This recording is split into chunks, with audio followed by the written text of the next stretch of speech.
அஸ்ஸலாமு அலைக்கும் வரஹ்மத்துல்லாஹி தஆலா வபரகாத்துஹு. அன்பானவர்களே, பொதுவா இஸ்லாத்தை விமர்சிக்கக்கூடியவங்களா இருக்கட்டும் அல்லது இஸ்லாத்தை பத்தி தெரிஞ்சிக்கக்கூடியவங்களா இருக்கட்டும், அவங்க கேட்கிற கேள்வி என்னன்னா, ஒரே இறைவன்கிறீங்க, ஒரே நபிங்கிறீங்க, ஒரே ஒரு குர்ஆன் தான் வச்சிருக்கீங்க, ஆனா இஸ்லாத்துல பல பிரிவுகள் இருக்கு ஏன் அப்படிங்கிறது தான். இஸ்லாத்துல ஏன் இத்தனை பிரிவுகள், எதனால இந்த பிரிவுகள் ஏற்பட்டுச்சு அப்படிங்கிறது தான் இந்த வீடியோல விளக்கமா பார்க்க இருக்கும். குர்ஆன்ல 49வது அத்தியாயம் 13வது வசனம் என்ன சொன்னதுன்னா, மனிதர்களே, நிச்சயமாக நாம் உங்களை ஓர் ஆண் ஒரு பெண்ணிலிருந்தே படைத்தோம். பின்னர் நீங்கள் ஒருவரை ஒருவர் அறிந்து கொள்ளும் பொருட்டு உங்களை கிளைகளாகவும் கோத்திரங்களாகவும் ஆக்கினோம். உங்களில் எவர் அல்லாஹ்வை மிகவும் அஞ்சுவோராக இருக்கின்றீரோ அவர்தாம் அல்லாஹ்விடத்தில் நிச்சயமாக மிக்க கண்ணியமானவர். நிச்சயமாக அல்லாஹ் நன்கறிபவன், யாவற்றையும் சூழ்ந்து தெரிந்தவன். குர்ஆனோட இந்த வசனத்தின் அடிப்படையில மனிதர்கள் எல்லாமே ஒரே ஒரு ஆண் ஒரு பெண்ணிலிருந்து தான் படைக்கப்பட்டாங்க. ஆனா அவங்கள கிளைகளாகவும் கோத்திரங்களாகவும் அல்லாஹ் ஆக்கினான். ஏன்னா ஒருத்தவங்க தெரிஞ்சுக்கிறதுக்காக. உதாரணமா ஒரு ஊர்ல 4-5 பெரிய சாமி இருக்காங்கன்னு வச்சுக்கோங்களேன். அந்த 4-5 பெரிய சாமியை எப்படி நம்ம வித்தியாசப்படுத்தி பார்ப்போம்? ஒருத்தர் கீழ தெரு பெரிய சாமி, மேல தெரு பெரிய சாமி அப்படின்னு சொல்லுவோம். அப்படி இல்லைன்னா ஒருத்தர் பெரியசாமி முதலியாரு, பெரியசாமி கவுண்டரு, பெரியசாமி படையாச்சு அப்படின்னு நம்ம பிரிப்போம் இல்லையா? அதான் அல்லாஹ் இங்க கிளைகளாகவும் கோத்திரங்களாகவும் ஆக்கினேன் அப்படின்னு சொல்றான். சரி, வாங்க இப்ப வீடியோக்குள்ள போலாம். இஸ்லாத்துல மிக முக்கியமான பிரிவுகள்னு சொன்னா அது சுன்னி, ஷியா, அஹ்மதியா, சூஃபி அப்படின்னு சொல்லுவாங்க. இன்னும் நிறைய இருக்கு. ஒரு முக்கியமான இந்த 4 மட்டும். சுன்னி அப்படிங்கிறது என்னன்னா சுன்னத் வல் ஜமாத் அப்படிங்கிற வார்த்தையுடைய சுருக்கம் தான். முஹம்மது நபி ஸல்லல்லாஹு அலைஹி வஸல்லம் அவங்களை பின்பற்றி வாழக்கூடிய ஜமாத், அதாவது கூட்டம் அப்படிங்கிறது தான் சுன்னத் வல் ஜமாத். நபி ஸல்லல்லாஹு அலைஹி வஸல்லம் எதையெல்லாம் செஞ்சாங்களோ, சொன்னாங்களோ, எதையெல்லாம் அங்கீகரிச்சாங்களோ அதெல்லாம் சுன்னத் அப்படின்னு சொல்லப்படுது. அதாவது அவருடைய வழிமுறை. அந்த வழிமுறையை பின்பற்றி வாழக்கூடியவங்க தான் சுன்னத் வல் ஜமாத்தை சேர்ந்தவங்க. அப்படி பாக்குறப்ப உலகத்தில் உள்ள எல்லா முஸ்லிம்களும் முஹம்மது நபி ஸல்லல்லாஹு அலைஹி வஸல்லம் அவங்களை பின்பற்றி வாழ்றாங்க. அதனால உலகத்தில் உள்ள எல்லா முஸ்லிம்களும் சுன்னத் வல் ஜமாத் முஸ்லிம்கள் தான், அதாவது சுன்னிகள் தான். அடுத்ததா பாத்தீங்கன்னா ஷியா. இந்த ஷியா அப்படிங்கிற வார்த்தை ஷியாஅத்துல் அலி அப்படிங்கிற வார்த்தையோட சுருக்கம் தான். அதாவது இஸ்லாத்துடைய 4வது கலிஃபாவான அலி ரலியல்லாஹு அவங்கள, அதாவது முஹம்மது நபி ஸல்லல்லாஹு அலைஹி வஸல்லம் அவங்களுடைய மருமகன், அவரை தலைவராக ஏற்ற கூட்டம் தான் ஷியாஅத்துல் அலி. அதாவது அலி ரலியல்லாஹு அவங்கள தலைவராக தான் அவங்க ஏற்றாங்களே ஒழிய முன்மாதிரியாகவோ அல்லது நபியாகவோ அவங்க ஏற்கல. அப்படி பார்க்கக்கூடிய சமயத்துல ஷியாக்களும் சுன்னியை சேர்ந்தவங்க தான், அதாவது சுன்னத் வல் ஜமாத்தை சேர்ந்தவங்க தான். ஆனா இன்னைக்கு இருக்கக்கூடிய ஷியாக்கள் இஸ்லாத்துக்கு எதிரான பல செயல்களையே செஞ்சுட்டு இருக்காங்க. உதாரணமா முஹர்ரம் அன்னைக்கு உடம்புல கத்தியாலையும் பிளேடாலையும் கிழிச்சுக்கிட்டு சாட்டையால அடிச்சுக்கிட்டு தன்னைத்தானே கொடுமைப்படுத்துவாங்க. இப்படி தன்னைத்தானே வருத்திக் கொள்வதற்கு இஸ்லாத்துல அனுமதி இல்லை. அடுத்ததா பாத்தீங்கன்னா அஹ்மதியா முஸ்லிம்களே கிடையாது. காரணம் என்னன்னா வழிகேடன் அஹமது மிர்சா குலாம் அவனை நபியாக ஏற்ற ஒரு வழிகட்ட கூட்டம் தான் அஹமதியா. இஸ்லாம் அப்படின்னாலே ஓர் இறையை ஏற்று முஹம்மது நபி ஸல்லல்லாஹு அலைஹி வஸல்லம் அவங்க கடைசி தூதர் அப்படிங்கறத ஏற்கணும். ஆனா இந்த வழிகட்ட அஹமதியா அப்படிங்கிற கூட்டம் வழிகட்ட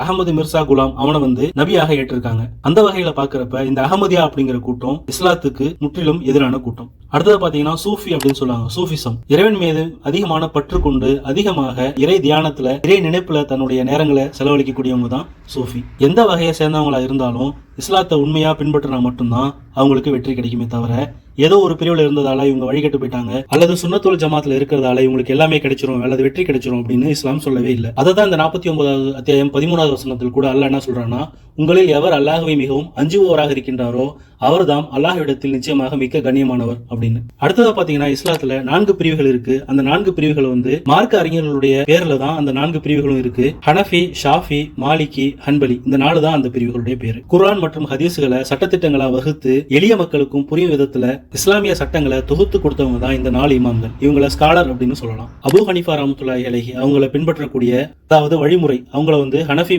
அப்படின்னு சொல்லுவாங்க. ஷாஃபி ரலியல்லாஹு அவங்களை பின்பற்றக்கூடியவங்களை ஷாஃபி மத்ஹப் அப்படின்னு சொல்லுவாங்க. அதே போல மாலிக் மற்றும் ஹன்பலி ரஹ்மத்துல்லாஹி அலைஹி. இந்த 4 இமாம்களும் சொல்லக்கூடியது என்னன்னா, குர்ஆன் ஹதீஸ்களை நாங்க எளிய மக்களுக்கு புரியும்படி எழுதி வச்சிருக்கோம். இதுல ஏதாவது குர்ஆனுக்கும் ஹதீஸுக்கும் முரண்படக்கூடிய சமயத்துல எங்களுடைய கருத்துக்களை நீங்க எடுத்துக்க வேண்டாம், நேரடியா நீங்க குர்ஆனையும் ஹதீஸையும் பின்பற்றுங்க அப்படின்னு. அடுத்ததா பாத்தீங்கன்னா தமிழகத்தை பொறுத்த வரைக்கும் பல இயக்கங்கள் பிரிவுகளாக இருக்கு. அதை பத்தியும் ஒரு சகோதரர் கமெண்ட்ல கேட்டிருந்தாரு, தவ்ஹீத் ஜமாத்னா என்னன்னு கொஞ்சம் விளக்குங்க பாய் அப்படின்னு. ரிக், யஜூர், சாமம், அதர்வனம் போன்ற 4 வேதங்களும் ஓர் இறையை தான் போதிக்குது. ஆனாலும் இந்து மக்கள் அந்த ஓர் இறையை விட்டுட்டு பல கற்பனை கடவுள்களை வணங்குறாங்க, இணை வைக்கிறாங்க. அதே போல இஸ்லாத்திலையும் சில மக்கள் இணை வைக்கக்கூடிய சூழ்நிலை இருக்குது. அது தவறு அப்படின்னு சொல்லி தூய்மையான இறைவன் பக்கம் வாருங்க, ஒரே ஒரு இறைவனை ஏற்றுக்கொள்ளுங்க அப்படின்னு இஸ்லாத்தை பத்தி அதிகமா மக்களுக்கு சொல்லக்கூடிய பல இயக்கங்கள் தோன்றுச்சு, குறிப்பாக 80களில்.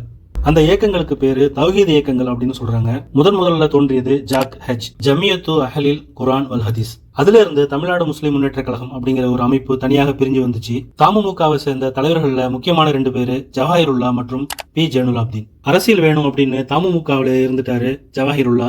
அரசியல் வேண்டான்னு சொல்லி தமுமுகல இருந்து பிரிஞ்சு வந்தவர் தான் பி ஜைனுலாப்தீன். பிரிஞ்சு வந்த பிறகு தமிழ்நாடு தவ்ஹீத் ஜமாத் அப்படிங்கிற அமைப்பை உருவாக்கினார். 2 அமைப்புகளும் அபார வளர்ச்சியை பெற்றுச்சு. ஆனாலும் டிஎன்டிஜே, ஐஎன்டிஜே, என்டிஎஃப் அப்படின்னு பல பிரிவுகளை சந்திச்சிச்சு.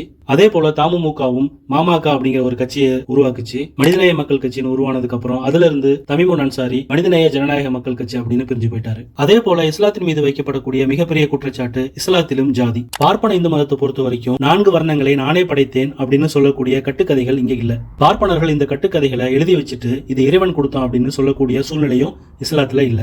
பள்ளிவாசல்ல முஸ்லீம் அப்படிங்கிற ஒரே ஒரு அடிப்படை தகுதியில தோளோடு தோள் நின்று தொழக்கூடிய காட்சியை நீங்க பார்க்கலாம். அது பார்ப்பன இந்து மதத்துல சாத்தியம் இல்ல. இஸ்லாத்தை பொறுத்த வரைக்கும் ஜாதிகள் அப்படின்னா ஒன்னு தொழில் அடிப்படையில இருக்கும் அல்லது இடம் அடிப்படையில இருக்கும். பிறப்பின் அடிப்படையில இஸ்லாத்துல ஜாதி கிடையாது. அதுவும் இந்த ஜாதிகள் எல்லாமே மனிதர்கள் உருவாக்குனதுதான். குர்ஆன்லயோ அல்லது முகமது நபி ஸல்லல்லாஹு அலைஹி வஸல்லம் அவங்களோ இந்த ஜாதியை பத்தி சொல்லவும் இல்ல, அதை இஸ்லாம் ஆதரிக்கவும் இல்ல. இஸ்லாம் எந்த இடத்துலயும் பிரிவினையை ஆதரிக்கல. உதாரணமா குதிரை தொழில் செய்யக்கூடிய மக்களை ராவுத்தர் அப்படின்னும், பள்ளிவாசல்ல ஓதி கொடுக்கக்கூடிய மக்களை லப்பை அப்படின்னு சொல்லுவாங்க. படகுகளை செய்யக்கூடிய அல்லது படகு தொழில் செய்யக்கூடிய மக்களை, மீன் பிடிக்கக்கூடிய முஸ்லிம் மக்களை மரைக்காயர் அப்படின்னு சொல்லுவாங்க. அதே போல பத்தான் அப்படிங்கிற இடத்துல இருந்து வந்த மக்களை பட்டாணி அப்படின்னு சொல்லக்கூடிய ஒரு வழக்கு இருக்கு. முடிவெட்டக்கூடிய மக்களை அன்சாரி அப்படின்னும், துணி விளக்கக்கூடிய மக்களை தோபி அப்படின்னும் சொல்லக்கூடிய அவல நிலையும் இந்தியாவில தான் இருக்கு. அதே போல பட்டேல், சௌத்ரி, பண்டிட் இதே போல குடும்ப பெயர்களை கொண்ட முஸ்லிம்களும் இருக்கதான் செய்யறாங்க.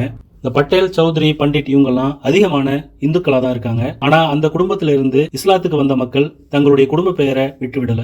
உதாரணமா காங்கிரஸ் உடைய ஒரு மூத்த தலைவருடைய பெயரு அகமது பட்டேல். சர்தார் வல்லபாய் பட்டேலும் அவரும் ஒரே குடும்பத்தை சேர்ந்தவங்க. இந்திய அளவுல முஸ்லிம்கள் 14% இருக்காங்க. தமிழ்நாடு பொறுத்த வரைக்கும் 7க்கு மேல இருக்காங்க. ஆனா முஸ்லிம்களுக்கான இடஒதுக்கீடு பாத்தீங்கன்னா 3% தான். முஸ்லிம்களுடைய மக்கள் தொகை அடிப்படையில இடஒதுக்கீடு கொடுக்கணும் அப்படின்னா இந்திய அளவுல, அதாவது மத்திய அரசு வேலை வாய்ப்புல 14% கொடுக்கணும். அதே போல தமிழ்நாட்டை பொறுத்த வரைக்கும் 7 அல்லது 8% கொடுக்கணும். அப்படி கொடுக்காம இருக்கிறதுக்காக தான் இந்த பிரிவுகளை ஜாதி அப்படிங்கிற அடிப்படையில கணக்கெடுத்து சில ஜாதிகளை ஓபிசிலையும், சில ஜாதிகளை எஸ்சி எஸ்டிலையும், சில ஜாதிகளை ஓசிலையும் சேர்த்து பிரிவினையை ஏற்படுத்தி இந்துக்கள் கூட போட்டி போட்டு வேலை வாய்ப்பையும் கல்வியையும் இழக்கிற அளவுக்கு இந்த ஜாதியை பயன்படுத்திக்கிறாங்க. இஸ்லாத்துடைய 5 தூண்கள்ல கடைசி தூணான ஹஜ் அப்படிங்கிற நற்கர்மத்தை நிறைவேற்ற காபாவுக்கு வராங்க. அங்க வரக்கூடிய மக்கள் நாடு, மொழி, இனம், நிறம் வேறுபாடின்றி எல்லோரும் ஒரே வரிசையில் நின்று தொழக்கூடிய காட்சியை நீங்க பார்க்கலாம். தொழுகை வைக்க தெரிந்த யாரும் யாருக்கும் முன்னின்று தொழுகையை நடத்தலாம். நீ சூத்திரன் பள்ளிக்குள்ளே வராது அல்லது முன்னின்று தொழுகை நடத்த உனக்கு தகுதி இல்லை என்ற கேவலமான சிந்தனைகள் இஸ்லாத்துல இல்ல. காரணம், உலக மக்கள் அனைவரும் ஒரே ஒரு ஆண் பெண்ணிலிருந்து படைக்கப்பட்டவர்கள் அப்படின்னு குர்ஆன் தெளிவாக சொல்லுது. இஸ்லாத்துடைய பிரிவுகளை விளக்கமா பார்த்தோம். ஒரே ஒரு வரலாற்று சம்பவத்தை சொல்லி இந்த வீடியோவை முடிக்கலாம்னு நினைக்கிறேன். சுன்னத் வல் ஜமாத்தை சேர்ந்த ஒரு தலைவருக்கும் ஷியாவை சேர்ந்த ஒரு தலைவருக்கும் இடையில ஒரு விவாதம் நடைபெற்றுச்சு. அதுல சுன்னத் வல் ஜமாத்தோட தலைவர் சொன்னாரு, முகமது நபி ஸல்லல்லாஹு அலைஹி வஸல்லம் காலத்துல ஷியாக்கள் செருப்பு திருடக்கூடியவங்களா இருந்தாங்க அப்படின்னு. உடனே ஷியாவை சேர்ந்த தலைவர், அப்பதான் ஷியாவே இல்லையே அப்படின்னு சொன்னாரு. அப்ப சுன்னத் ஜமாத்தை சேர்ந்த தலைவர் சொன்னாரு, விவாதம் முடிவு பெற்று விட்டது. ஷியாங்கிற அமைப்பு நபி ஸல்லல்லாஹு அலைஹி வஸல்லம் காலத்துல இல்ல, நபி ஸல்லல்லாஹு அலைஹி வஸல்லம் காலத்துக்கு அப்புறம் தான் நீங்க உருவானீங்க. அதனால நீங்க சுன்னத் ஜமாத்தை பின்பற்றுங்க, என் கூட வந்து சேர்ந்துருங்கன்னு சொல்லி விவாதத்தை முடிச்சிட்டாரு. இந்த வீடியோ பிடிச்சிருந்தா லைக் பண்ணுங்க, ஷேர் பண்ணுங்க, உங்களுடைய கருத்துக்களை கமெண்ட் பாக்ஸ்ல எழுதுங்க. மேலும் ஒரு வீடியோவில் உங்களை சந்திக்கின்றேன். நன்றி, வாழ்த்துக்கள்.